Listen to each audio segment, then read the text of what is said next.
Good morning, it's Wednesday the 22nd of September and Boris Johnson hopes for securing a comprehensive free trade deal with the US appear to be fading after President Biden downplayed the issue after their face-to-face meeting at the White House. Downing Street said there was a very positive atmosphere between the two leaders. The President also issued a fresh warning to Mr Johnson that peace in Northern Ireland must not be jeopardised as a result of the complications caused by Brexit. Our political editor Laura Kuensberg reports from Washington DC. I just want you to know, Boris. Side by side, Boris Johnson's visit to the most famous political office in the world finally took place. The President regaling him first with stories of the American railroad. Good. I travel more on Amtrak, and I think if I were a conductor, I'd be #1 in seniority. It was far from just a friendly chat, though. The two men hailing working together on security, on travel, on climate. But on trade, the US isn't ready to speed towards a deal with the UK. And the US President was clear on his concerns about Northern Ireland. On the deal with the UK, that's continued to be discussed. But on the protocols, I feel very strongly about those. And I would not at all like to see, nor I might add, would many of my Republican colleagues like to see a change in the Irish Accords, the end result having a closed border again. For number 10, though, the White House visit was third day lucky on this trip, describing the atmosphere of the talks as very positive, saying the relationship between the new neighbours at the White House and the UK is making great strides forward. We're seeing a great deal of progress. Finally, after 2 years, Boris Johnson has had his moment in the White House as the UK Prime Minister. On this muggy Washington evening, the atmosphere inside the Oval Office was warm. The two men agree on many things, particularly their commitment to tackling climate change. But there is a sense still, this is a relationship in its early days, not yet an established friendship.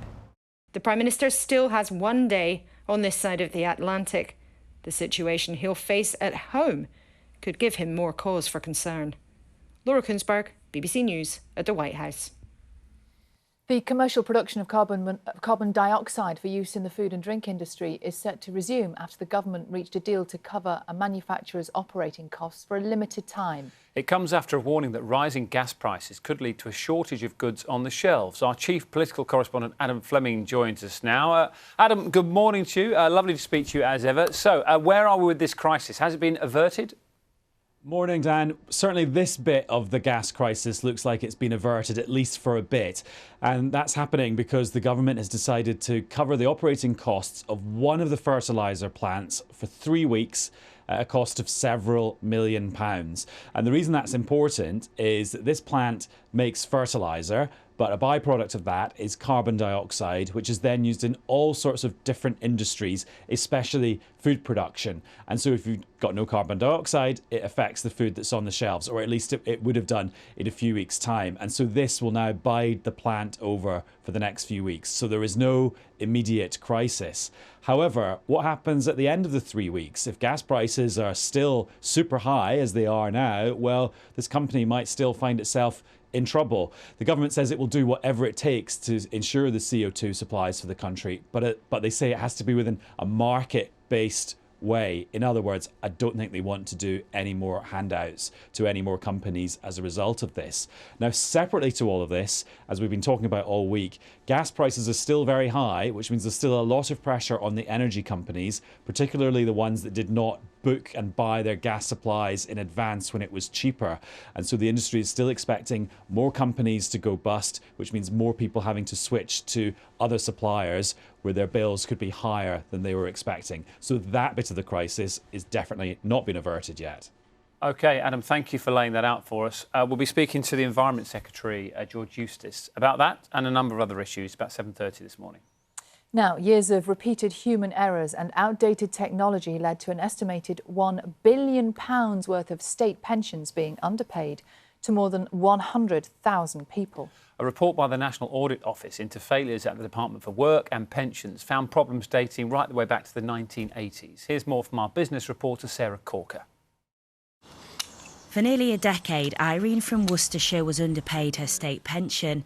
She is one of thousands of women in their 70s and 80s who missed out on large sums of money because of government errors. I think it's scandalous, and I think that the fact that you have to battle for something that's rightfully yours is awful, because I was lucky. I've got Richard to help me, but anybody who's a widow and perhaps not financially up with it, and they're perhaps struggling on the breadline, it could make a tremendous difference. Irene has now been paid the £7,000 she was owed, but it was a battle and she's far from alone. These errors relate to married women who had small state pensions. They were eligible to claim 60% of their husband's contributions, but complex rules and errors by the DWP meant that for decades they were underpaid. The errors date back to 1985, affecting an estimated 134,000 pensioners, including some married women, widows and the over 80s. They are collectively owed more than £1 billion. The National Audit Office found there were repeated human errors over many years at the Department for Work and Pensions, blamed on complex pension rules and unautomated, outdated IT systems. Most of the people affected are going to be women, not all, but most. 90% of those that take this type of state pension uplift are women.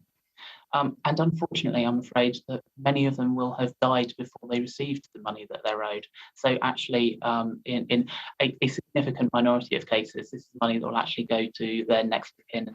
The Department for Work and Pensions said it is fully committed to ensuring the historical errors made by successive governments are corrected, and it's improved training to make sure it doesn't happen again.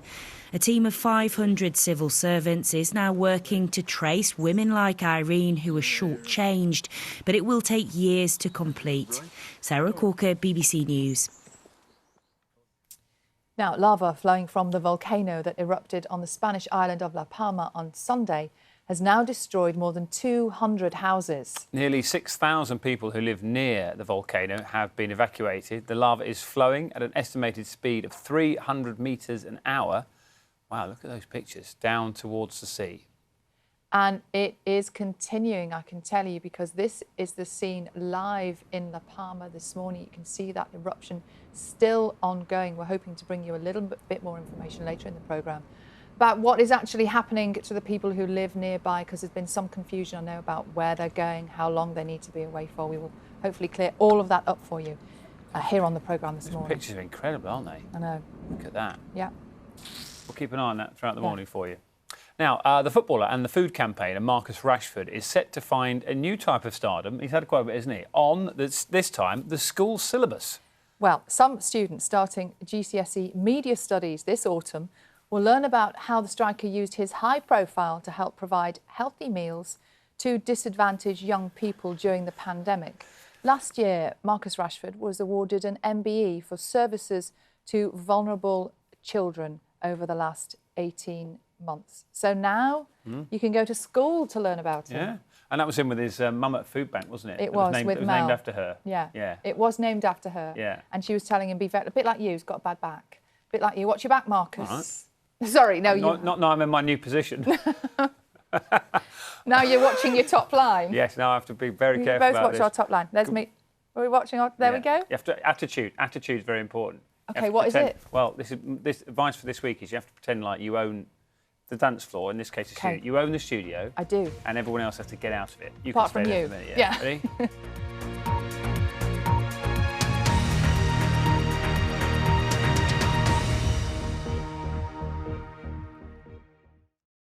See the headlines as they happen and watch BBC News live in the app and get the full story with bbc.co.uk/news. Follow the story for all the latest with BBC News.